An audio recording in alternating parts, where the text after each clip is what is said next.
Es-tu tout seul coincé dans cette galerie? Allume les lumières si tu es tout seul.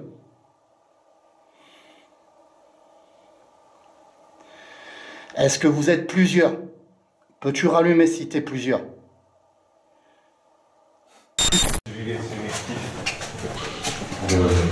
Là, il y a eu un...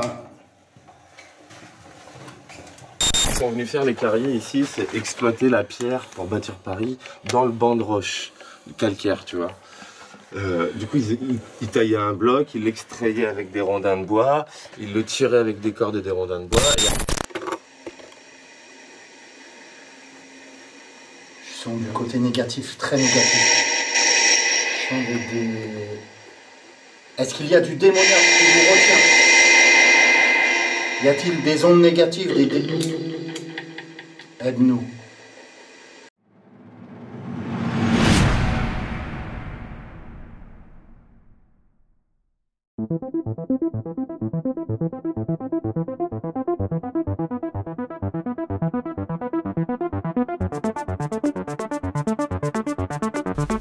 Le paranormal du podcast.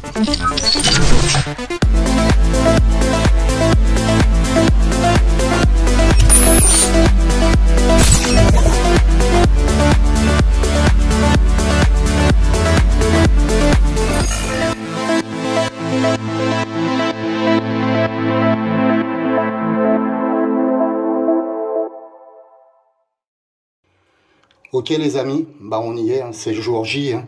Alors je vous présente mon cataphile, bien entendu il est cagoulé, hein, il veut pas se faire revoir. Bonjour tout le monde. Donc ça y est, on y est. Ça marche? Ouais, je te prépare un peu d'éclairage. Je vous rassure, c'est un pro le type. D'ailleurs, il a allumé une petite lampe spéciale pour les catacombes. Je vous montre ça. Ouais, c'est une lampe de mineur, de carrier. Ça fonctionne avec de l'eau et du carbure d'acétylène. Le carbure d'acétylène, c'est un caillou, c'est un minerai qu'on extrait de la roche. L'eau tombe dessus, ça crée du gaz acétylène. Et du coup, ça a la particularité de briller 20 fois plus lumineux qu'une bougie normale. Donc là, elle chauffe, elle va monter en puissance. Ok. Puis ça va créer une petite ambiance, quoi. Super. Non, bah, je disais, voilà, on est 30 mètres sous terre. Et puis bah, on va arpenter les trottoirs de la capitale. On va aller voir 2-3 endroits où il s'est passé des trucs un peu bizarres au fur et à mesure des années, des endroits un peu malsains.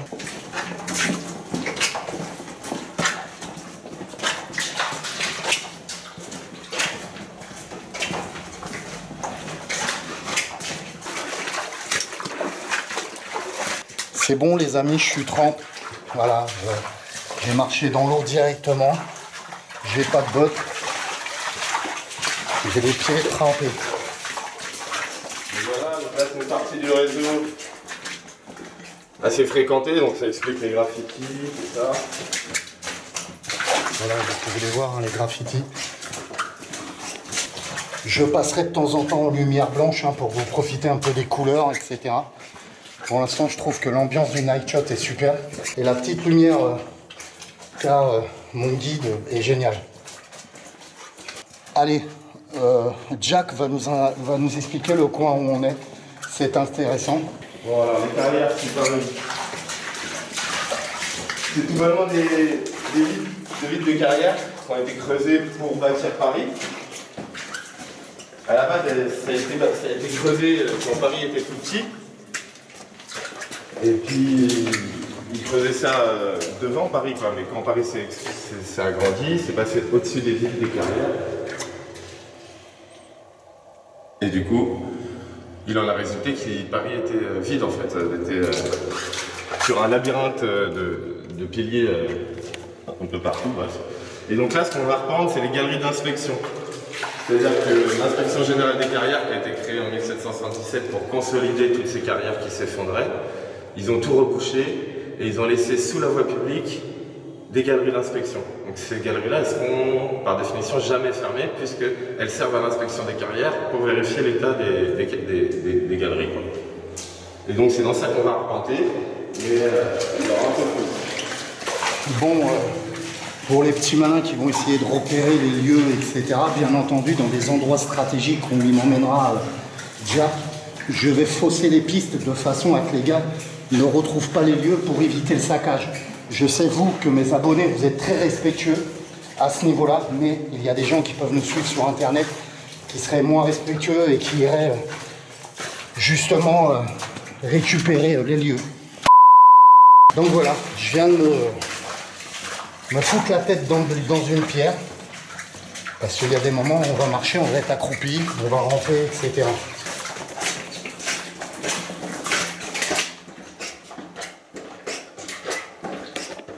Ok, là je vous mets une petite lumière blanche pour vous faire profiter de la clarté de l'eau en fait sous terre. Justement, Jack me disait, regarde là, l'eau est hyper claire, il n'y a personne qui est passé. Regardez comme c'est clair. Et on est sous Paris, hein. Paris hyper pollué, etc. Et... Donc ça, c'est les eaux d'infiltration. Okay. C'est les eaux qui descendent lentement à travers la roche et qui finissent par goûter à certains endroits. On a aussi de temps en temps des fuites du réseau urbain. Et ça sert aussi à ça, l'inspection, elle peut constater si dans un secteur au-dessus des galeries, il n'y aurait pas une rupture de conduction. Voilà. Le travail de l'inspection, tu vois, c'est... Le travail de l'inspection générale des carrières, c'est de venir consolider le sous-sol parisien quand il y a besoin. Donc eux, par exemple, tu vois, ils ont injecté du ciment, là. C'est pour ça que c'est tout plat. Parce que le ciment a été injecté, ça a monté, ça va faire la même occasion dégueuler dans la galerie. Ouais. Et du coup, quand il laisse un petit vide comme ça de 50 cm, ça risque rien pour la surface. D'accord. Et c'est que là, sûrement, il y a eu un projet immobilier un peu plus important. Et du coup, il a fallu des bases plus solides. Et du coup, ils sont venus injectés.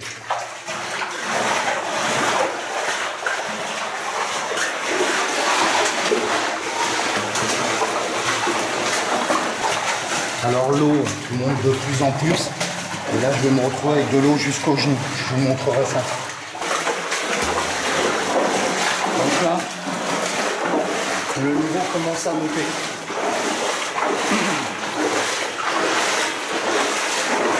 Là, je fais gaffe en vous parlant, mais le niveau commence à monter. Ouais.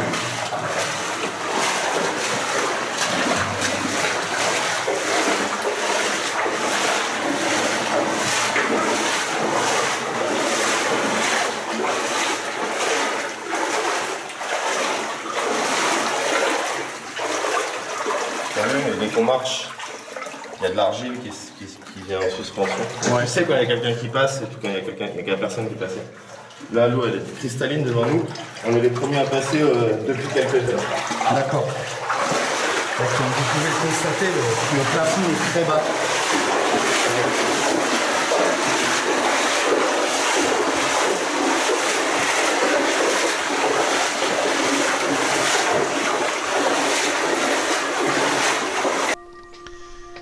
Ok, vous l'aurez compris, hein, j'ai du mal à me concentrer pour l'instant au niveau spirituel, au niveau paranormal. Je suis plus axé sur les lieux et à écouter Jack qui raconte des choses merveilleuses sur les catacombes. Et il nous emmène dans un premier lieu, hein, vous allez voir mes amis, hein, il va vous régaler dans un premier lieu où je vais commencer des expériences paranormales. Mais je trouvais ça intéressant de mettre quelques passages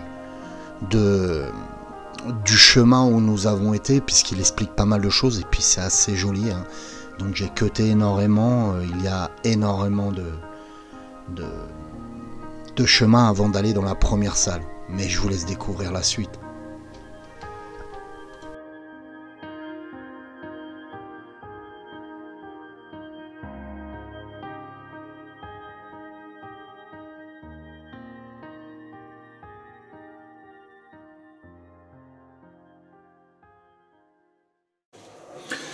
Ok, là on est en lumière blanche, on vous fait profiter un peu d'un panneau que Jack voulait me montrer.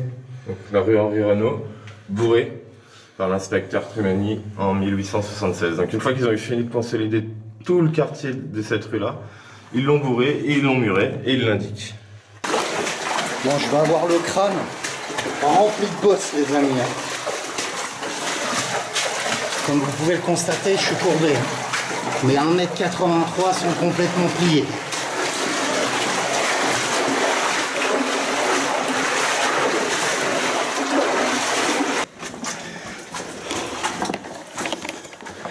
je suis de nouveau debout.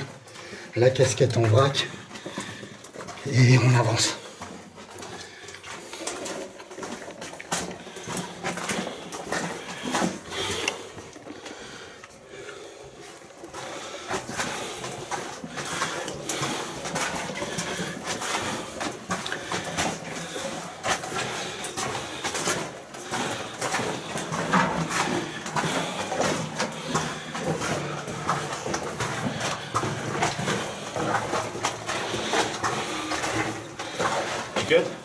Yes. Allez, je vous fais tout ça pour vous, les amis. Je m'attaque dans une petite chatière et on va dans cette fameuse salle que tu appelles la salle. La salle Marie-Rose. Tiens, regarde, je vais te montrer aussi ça. C'est un bon exemple, tu vois. Ce qu'ils sont venus faire, les carriers ici, c'est exploiter la pierre pour bâtir Paris dans le banc de roche, calcaire, tu vois. Du coup, ils taillaient un bloc, ils l'extrayaient avec des rondins de bois, ils le tiraient avec des cordes et des rondins de bois, et arrivé sous un puits, ils le ressortaient. En haut du puits, tu avais une roue avec un mec qui tournait dedans, et il sortait les pierres comme ça. À force de retirer de la matière, le plafond il tombe. Donc pour empêcher que le plafond il tombe, eux ils fabriquent des algues sèches, des murs comme ça, avec les déchets d'exploitation. Ils faisaient ça un peu à la va-vite, et surtout à l'économie. Et après, une fois qu'ils ont eu fini d'exploiter la zone, c'était les champignonistes qui passaient et qui faisaient les champignons de Paris dans les galeries. Et ensuite, quand Paris s'est expansé au-dessus, ils ont abandonné tout ça, on a condamné les accès et on a oublié l'existence des carrières. C'est qu'en 1777 qu'on s'est aperçu que toute la rive gauche de Paris était sous-minée de carrières. La rue d'Enfer Rochefort s'est effondrée et du coup le roi Louis XVI a créé l'inspection des carrières pour, d'une part, recenser le vide sous Paris, d'autre part, consolider au plus urgent, et troisième part, informer les riverains que sous leur habitation, ils avaient des carrières et des vides, et que c'était à leur charge à eux de faire remblayer le sous-sol sous leur maison. Le roi, lui, s'occupait seulement de la voie publique. Ok. Bon, allez, tu passes en premier. Vas-y.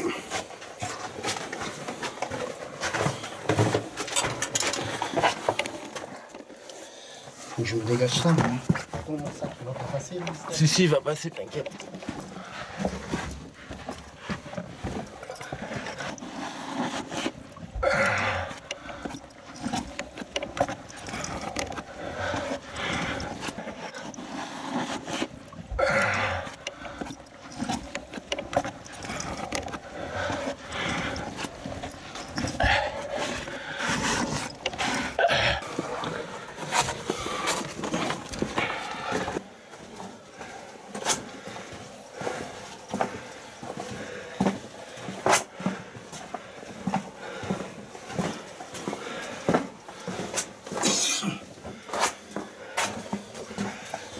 C'est pas ici, c'est là-bas. Tiens, je te redonne ton truc. Et je pense que tu vas pouvoir faire ta première mission ici. On va voir, il y a la stèle de Foxy là. Où? Là.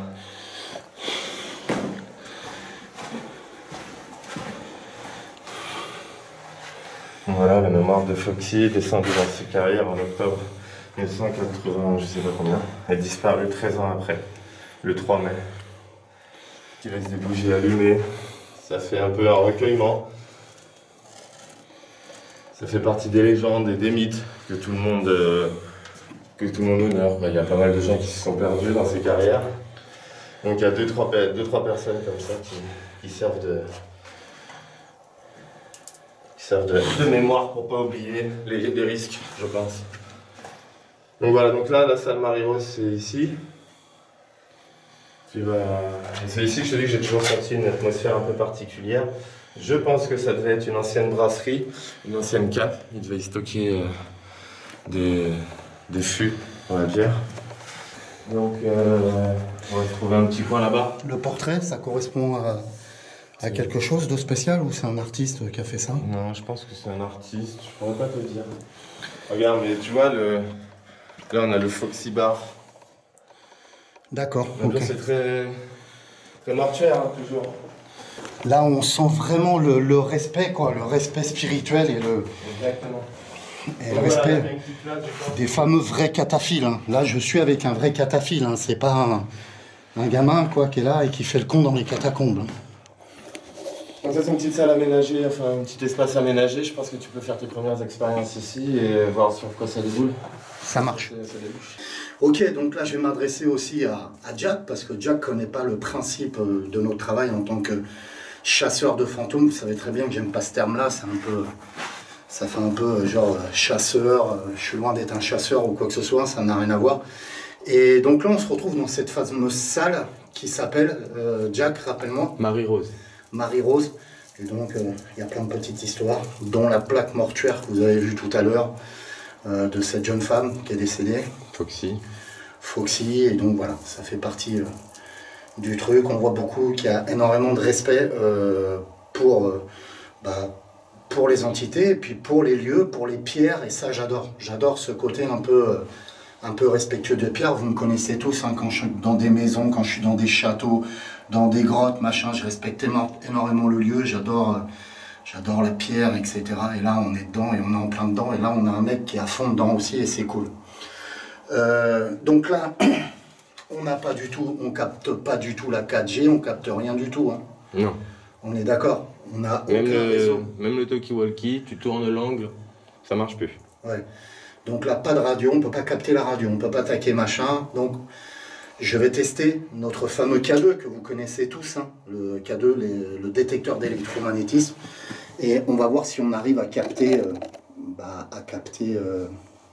tout simplement à capter des ondes électromagnétisme. Et si on capte quelque chose, ça sera vraiment une forme énergétique en fait, et peut-être une entité. Donc on va se lancer. Allez, c'est parti. Ok, donc là je viens d'allumer le fameux K2 que vous connaissez tous, un détecteur d'électromagnétisme. On part sur le principe que les entités sont source d'électromagnétisme. C'est pour ça qu'on a utilisé ce fameux K2, qu'on utilise le mailmètre. Donc là, si le K2 se déclenche, c'est qu'on sentirait une source d'électromagnétisme. Donc potentiellement une entité. Bonjour, je me présente, je m'appelle David. Est-ce qu'il y a une entité parmi nous? Vous pouvez puiser dans mon canal pour ça. N'hésitez pas à puiser dans mon canal. Approchez, s'il vous plaît.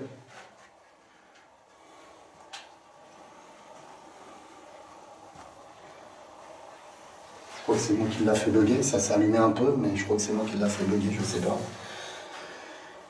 Est-ce que mon appareil, vous pouvez vous approcher de mon appareil et venir faire clignoter les LED comme vous l'avez fait à l'instant?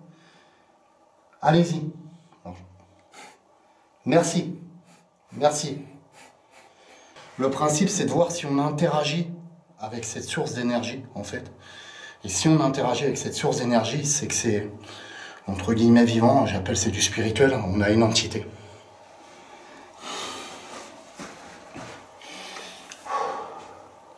Vous pouvez puiser dans mon canal. Pouvez-vous revenir près de l'appareil noir, s'il vous plaît? Revenez comme vous l'avez fait pour pouvoir faire, pour déclencher. Merci.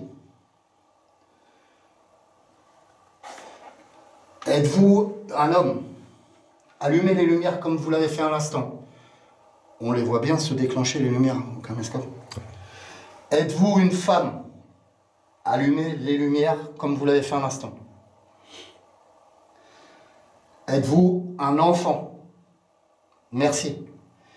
J'ai besoin d'une confirmation. Merci. Pouvez-vous de nouveau réallumer la lumière comme vous l'avez fait à l'instant? Allez-y, approchez, s'il vous plaît. Merci.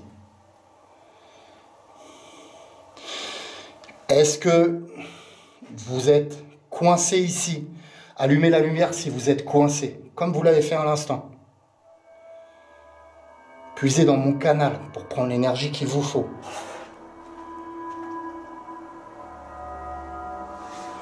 Merci.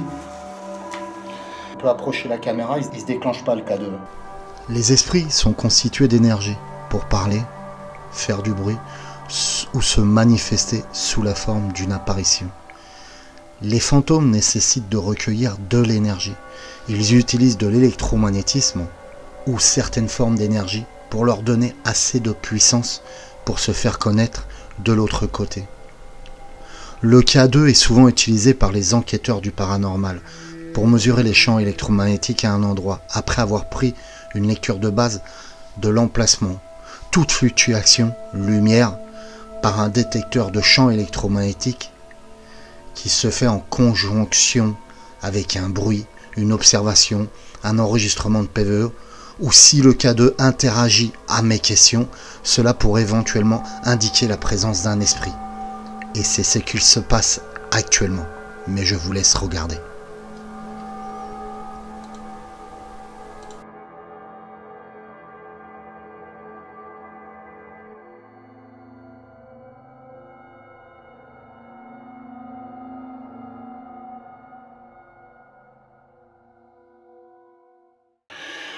Es-tu tout seul, coincé dans cette galerie? Allume les lumières si tu es tout seul.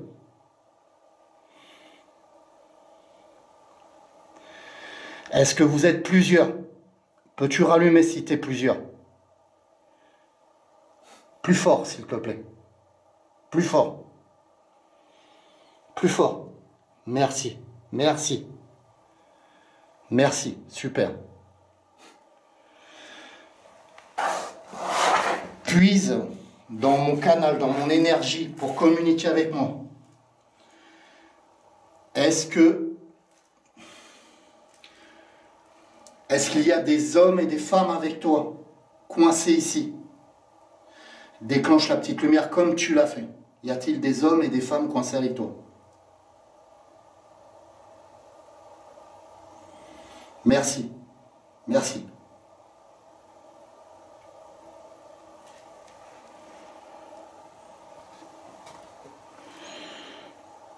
Ok.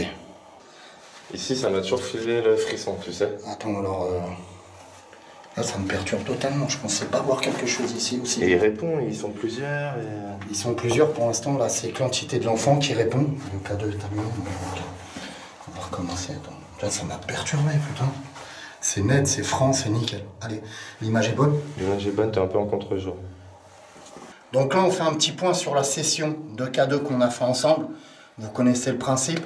On se rend compte que la lumière interagit avec nous. Donc, c'est pas qu'une source d'électromagnétisme naturel. D'ailleurs, une source d'électromagnétisme naturel, vous ne déclencherez pas le K2 comme cela. Hein. Vous le savez très bien. Il engagerait peut-être un LED et pas plus, puisqu'il existe tu connais, hein, d'électromagnétisme naturel dans la Terre. Mais là, on sent qu'il y a une interaction. Donc, on va continuer cette intervention avec l'aide des baguettes et après on passera à la Ghost Box, ok? Maintenant, j'aimerais interroger Jack sur ce qu'on vient de voir. Ok, Jack. Donc, comment tu interprètes cette session K2 que j'ai fait à l'instant? Bon, moi, j'y connais pas grand-chose à ton appareil, là. Le seul truc, c'est que quand tu poses les questions, il fait de la lumière. Je t'ai dit que l'endroit était chargé et... Ouais. Effectivement, il a répondu, il a clignoté du moins franchement à certaines questions et pas du tout à d'autres. C'est juste à la fin de la question qui se met à clignoter.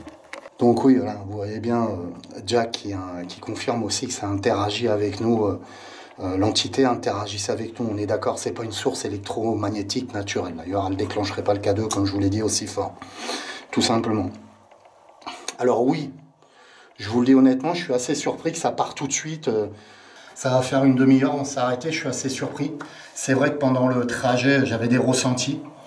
Et donc là, j'en ai pas mal. Donc là, on va continuer, parce que sinon, on va s'éterniser là. Et on va continuer, on va essayer de rentrer en contact avec, déjà avec cet enfant, puisqu'il nous a confirmé que c'était un enfant. Allez, action, les amis.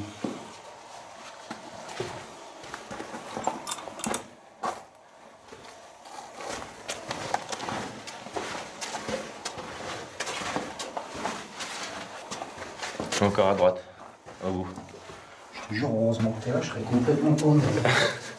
Tu pourrais me marquer sur une stèle après. On arrive. Bah non, on va s'essayer avec les baguettes. Après, on fait une petite session Ouija, une petite session Ghost Box. Si on n'a rien, on part autre part. On a déjà un résultat avec cet enfant, on va voir ce qui se passe.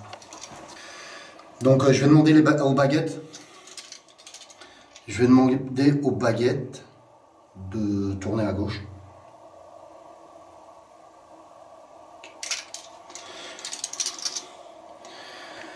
Je vais demander à l'entité de l'enfant de venir vers moi, s'il te plaît. Reviens vers moi, puise dans mon canal comme tu l'as fait pour la petite boîte que j'avais, le K2.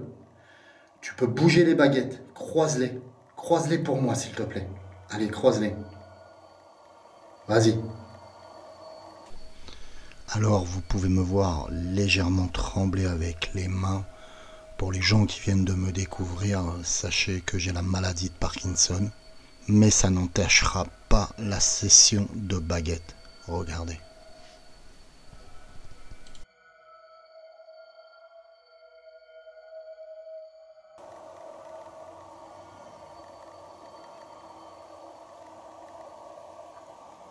Merci.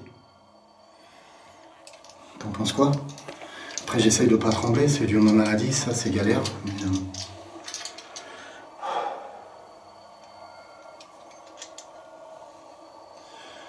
rouvre les baguettes pour savoir qu'on est en contact, toi et moi. Vas-y, ouvre-les. Vas-y, prends la force qu'il te faut dans mon canal. Vas-y. Je bouge mon doigt pour faire passer la baguette. Merci. On a bien une interaction, t'es d'accord? Ouais, ça bouge. Est-ce que tu me vois bouger de haut en bas comme ça? Non. Tu vois que... Si c'est toi, petit enfant que j'ai eu tout à l'heure, tourne les baguettes vers la gauche, s'il te plaît. Ma gauche. Vas-y, prends la force qu'il te faut dans mon canal et tourne les baguettes vers la gauche. Vas-y. Quand je me mets à trembler comme ça, c'est chiant.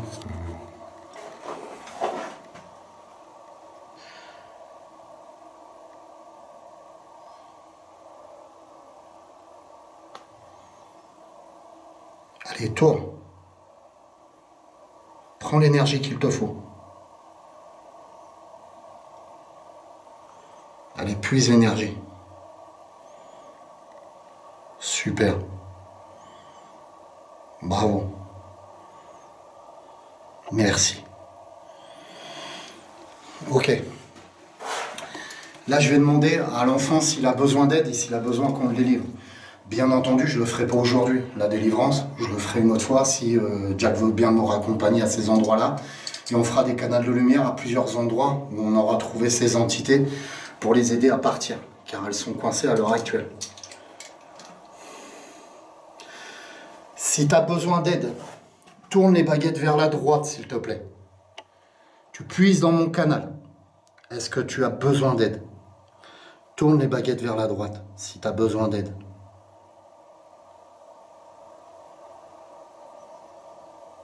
Là, c'était franc.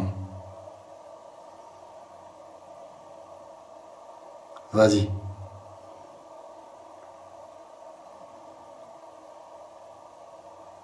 Merci. Tu te rends bien compte, Jack, que là, il y a une force surnaturelle qui bouge la baguette. Tu es d'accord avec moi? Ouais, je sais pas si je suis d'accord avec toi, mais il y a la baguette qui bouge en tout cas. Ouais. Et voilà, c'est donc, il aurait besoin d'aide. Ah. J'essaye de pas trembler comme je peux, mais qu'est-ce que t'en penses? C'est bien, hein, t'as vu? Ouais, ça... Et t'as vu, on sent qu'il y a une énergie, tu vois.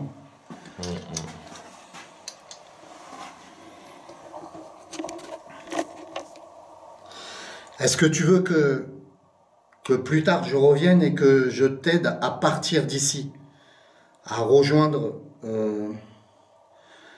la lumière? Est-ce que tu veux que je t'aide à rejoindre la lumière? Tu tournes les baguettes sur la droite, s'il te plaît, si tu veux que je t'aide à rejoindre les lumières.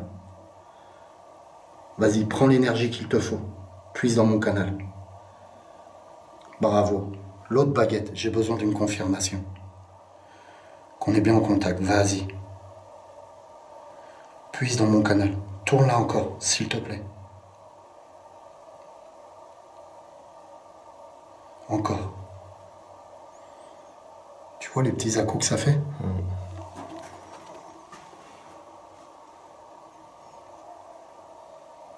Merci. Redresse les baguettes, mets-les droites, s'il te plaît. Pour qu'on sache qu'on est bien en communication, toi et moi. Très bien. Allez, puise l'énergie qu'il te faut pour ça. Allez, tu les remets droites, hein? Merci, super. Je suis super content de toi. Dans un premier temps, je fais cette session de baguettes. Je sais que les baguettes sont décriées, machin, etc.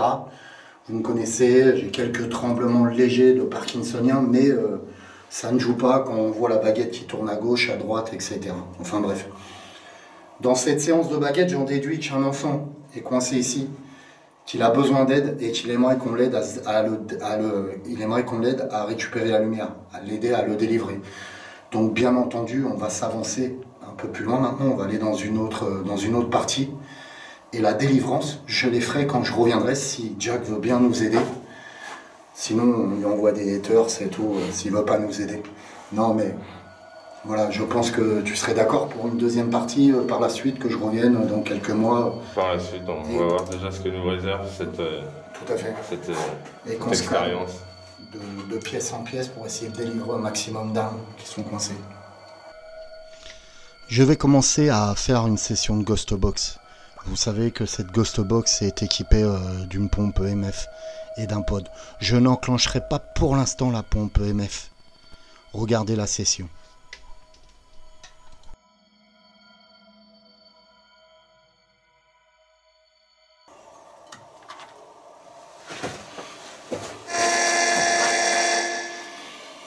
Alors là, je le répète, on est sous terre. Le principe, c'est de capter la radio. On ne va pas capter la radio, donc si on capte le moindre PVE, c'est qu'il y a une entité qui communique avec nous. Ou un son, c'est qu'une entité essaye de communiquer avec nous.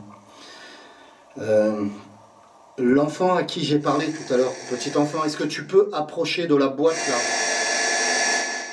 Viens me parler, tu peux parler dans cette boîte là. Vas-y, n'aie pas peur. Puise dans le cristal de roche.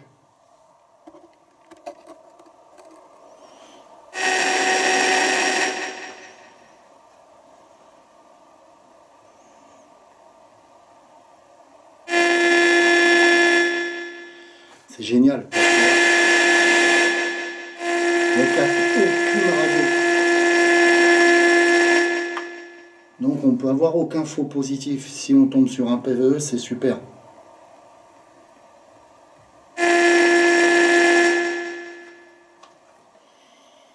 Approche, puise l'énergie du cristal de roche.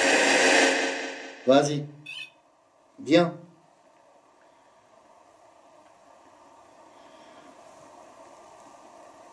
Déclenche le pod, la petite musique que j'ai fait là à l'instant. Vas-y, fais comme moi.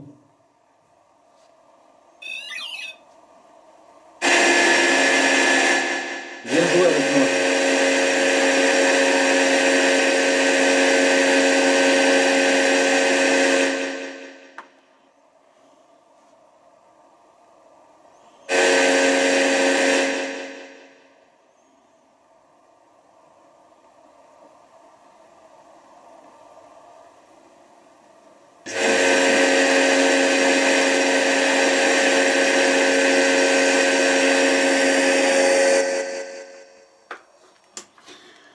Ok, là je vais mettre à la fin de la session Ghost Box. On n'a rien capté. Pour bien faire, il faudra que je reste 45 minutes de plus pour capter, mais je vais avancer dans beaucoup de pièces et essayer de capter un maximum d'entités. Donc là, on reviendra ici et on peaufinera avec cet enfant et on aidera à partir à créer un canal de lumière, comme je l'ai fait plusieurs fois dans certaines investigations. Allez, c'est parti, on va autre part. Action. Donc voilà, on quitte la rue d'Alésia pour aller emprunter la rue de Bigorre. Alors, c'est le chemin, rue de Bigorre et chemin allant à l'Aqueduc. On parle de l'Aqueduc de la Vanne, il y a l'Aqueduc des Médicis. L'Aqueduc du Rhin. On a un joli front de taille avec les différentes strates. Donc il faut savoir qu'au temps des dinosaures, à peu près Jurassique Paris, c'était un lagon très chaud dans lequel vivaient des petits escargots, on va dire ça comme. Et du coup, toutes leurs coquilles, après qu'ils soient morts, ils s'accumulent. Et des millions d'années après, ça nous laisse du coup un banc calcaire assez unique. Et c'est pour ça que les Parisiens se sont servis dans ce banc calcaire pour trouver la pierre. Donc t'as vu là on a de la terre de remblai. Ouais. Ça vient de l'extérieur, quoi. C'est autre chose. Ok. Ça vient des couches au-dessus parce que au-dessus ensuite il y a le métro qui est venu ravager un peu tout ce dédale.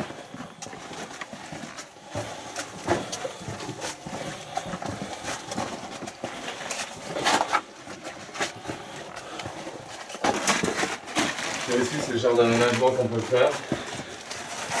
Les cataphiles peuvent faire, regarde, des mordus des sculptures, des mordus de boissons. Et puis voilà, regarde, aimer quelqu'un, c'est donner à une personne ce qu'on n'a pas réussi à s'offrir à nous-mêmes. La petite pensée du jour. Donc voilà, très bel aménagement aussi, 100% cataphile. Et ça c'est une galerie d'inspection. Donc quand les GC ils arrivaient ici, il fallait qu'ils continuent à tracer une galerie pour inspecter en dessous la rue, au-dessus. Donc à un moment, ils étaient obligés de percer eux-mêmes leur tunnel pour continuer à faire le cheminement sous la rue publique. L'IGC, c'est quoi? C'est l'inspection générale des carrières. Voilà, pour que les gens sachent. Voilà, c'est eux qui ont consolidé Paris depuis 1777. Bon, je vous avouerai que depuis 1900, ils s'occupent plus grand-chose.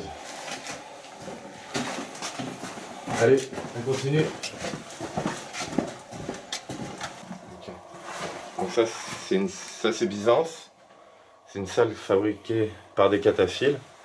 Donc voilà, les mecs qui prennent des risques pour descendre ici, c'est des mecs qui aiment laver le pierre et qui préservent les lieux. Donc les gars fabriquent tout ça sans machine, hein, ils ont que des outils manuels. Et puis il y a du métier, c'est vachement beau. C'est super, hein. Allez, on se dépêche, on avance dans l'autre coin. Donc les ingénieurs de l'IGC, pour consolider Paris, ils n'avaient pas de plan particulier, ils allaient aux plusieurs gens. Il y avait une équipe qui prospectait pour découvrir où il y avait des vides souterrains, une autre équipe qui se mettait tout de suite au boulot là où ça s'effondrait, et donc pour s'y repérer dans ce dédale, ils y mettaient une numérologie, tu vois. Et cette numérologie, elle a traversé les années de création. Par exemple, la lettre, ça symbolise l'initiale de l'architecte. Là, c'est Guillaumeau, c'est le premier architecte. Ça, c'est la 3e consolidation qu'il a fait, Guillaumeau, la 10e année de la Révolution française. D'accord. Donc, il faudrait faire le calcul, mais je crois qu'on est, je sais pas, on est après 1793. Ouais, on doit être pas loin de 1800, un truc comme ça, 1804, 1800, je sais pas trop en fait. Ah ouais, je vous avais dit, là, il y a du lourd, hein.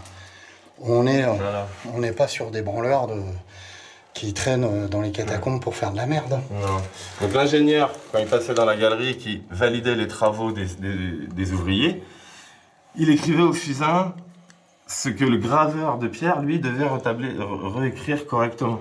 À l'époque, c'était des illettrés. Si on leur écrivait pas correctement ce qu'ils devaient écrire, les mecs faisaient des fautes d'orthographe. Ah, ok. Et il y a plusieurs plaques dans le réseau où il y a des fautes d'orthographe. D'accord. Donc voilà, c'était encore sous la Révolution. 4G, 4e consolidation de Guillaumeau, la 9e année de la Révolution française. Ouais, tiens, tu voulais un exemple concret. Là, on a la 5e consolidation réalisée pour Héricard de Thury. Donc le mec avait 2 noms de famille. Donc il a mélangé le H et le T en 1811. Donc voilà.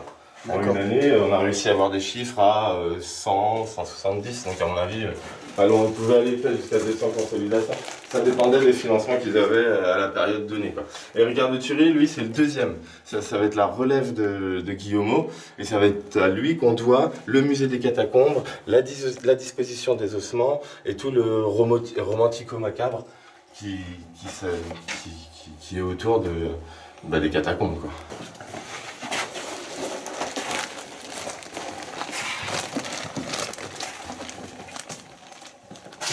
Alors là, ouais, chouette. C'est merveilleux celle-ci. IRM 6 maisonnement. C'est-à-dire qu'à un moment, pendant la Révolution, ils ont viré Guillaumeau. Ok, vous n'avez rien entendu, vous n'avez rien remarqué? Eh ben nous aussi, sur le coup, nous n'avions rien remarqué. Il n'y a qu'au dérochage, à l'analyse, que je me rends compte qu'il y a ce fameux PVE, ce PVE pour moi d'origine féminine, qui dit 1 au moment où Jack pose le doigt sur la lettre romane qui ressemble à un chiffre 1. Je vous fais réécouter.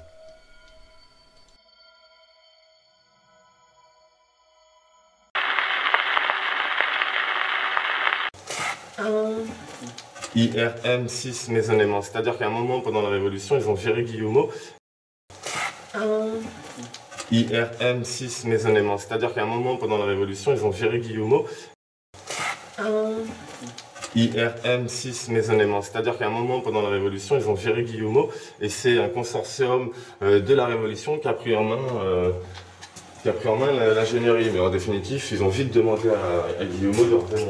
Parce que pendant ce temps-là, il y avait des embrouilles Guillemot avec Dupont, un des premiers ingénieurs qui n'a pas réussi à avoir les marchés. Là, c'est la 58e consolidation de Guillemot en 1784. D'accord. Et Guillemot, lui, s'est attelé dès 1777. Ça, c'est des consolidations à encore bellement. Tu vois? Et il laissait la possibilité, les créneaux là, comme ça laissait la possibilité aux autres ingénieurs de pouvoir venir compléter si jamais il fallait murer la galerie. Comme ça, on aurait une bonne base, tu vois, ça reprend le murage, quoi.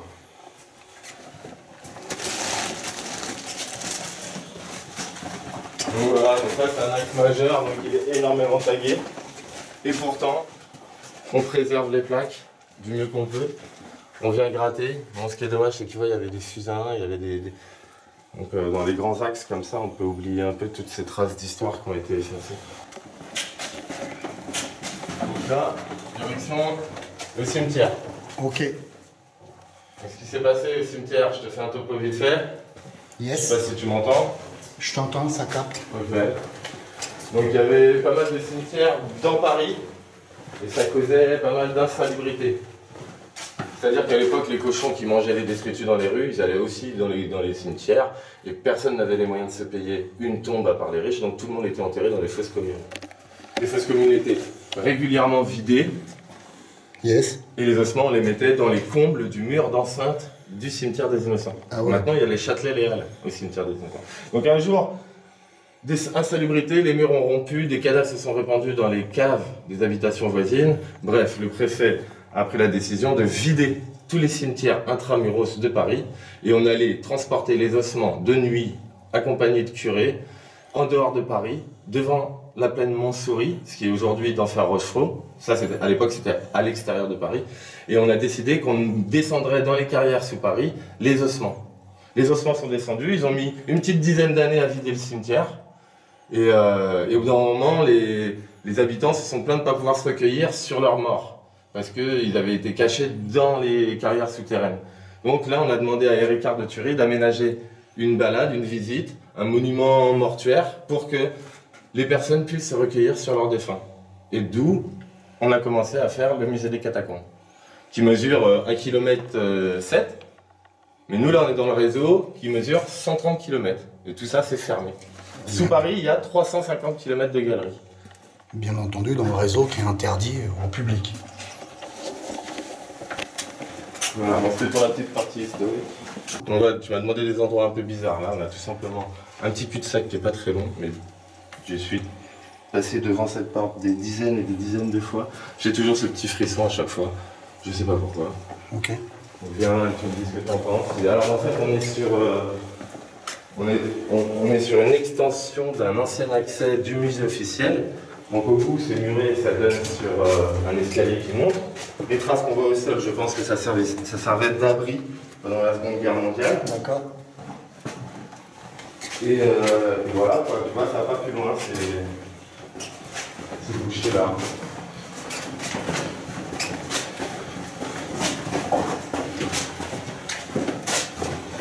Tu vois que les mecs ont attaqué. Alors, ils ont bouché l'accès. Les mecs ont attaqué avec la barre à mine là, et d'autres outils pour essayer, mais en fait il y a trop de béton dans le remblai. Donc ils ont abandonné, quoi. Un jour ça percera autre part. D'accord. Voilà.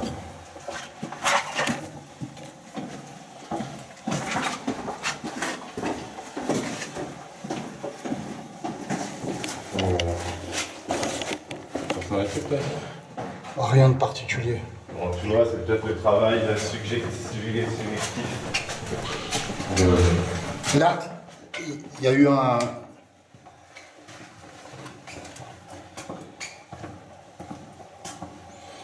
On fera au replay, j'ai cru entendre une voix, en fait.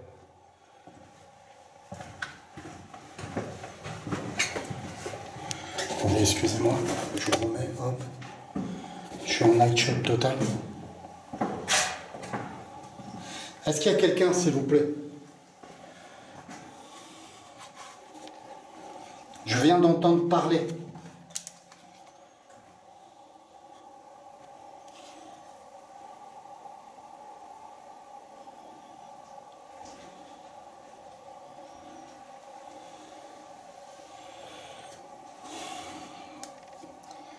Aucun déclenchement au cas de. D'accord. Voilà, bon, bah, c'était peut-être une illusion, on verra bien.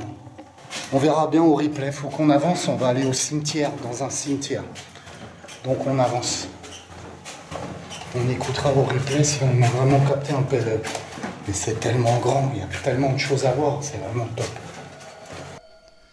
Et oui, effectivement, au replay, à l'analyse, j'entendrai un aide-moi très léger. Je vous fais écouter.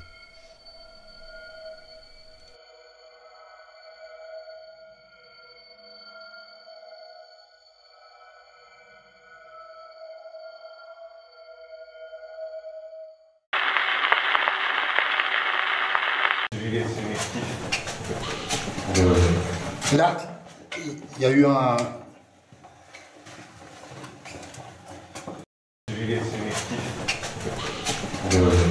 Là, il y a eu un...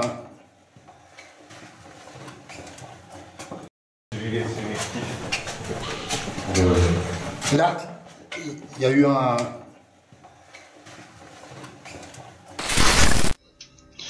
Ok, voici la fin de la première partie.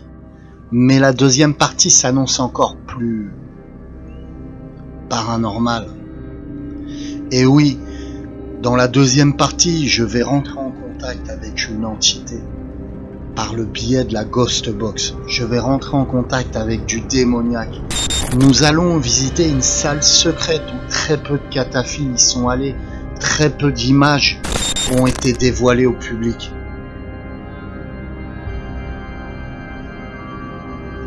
Et il se passera plein d'événements curieux et paranormaux. Alors, je voulais remercier Hervé de FAP, de la boutique FAP, pour m'avoir offert un stabilisateur caméra, pour m'avoir offert la table de Ouija, et pour m'avoir offert une lampe blanche et une lampilière. Je remercie tous les donateurs qui, sans vous, cette investigation n'aurait pas vu le jour. Mais je vous prépare une belle petite vidéo bonus avec des remerciements de toutes les personnes qui ont financé ce projet, cette investigation paranormale. Je vous aime tous, on se dit à vendredi prochain, que la paix et l'amour soient avec vous.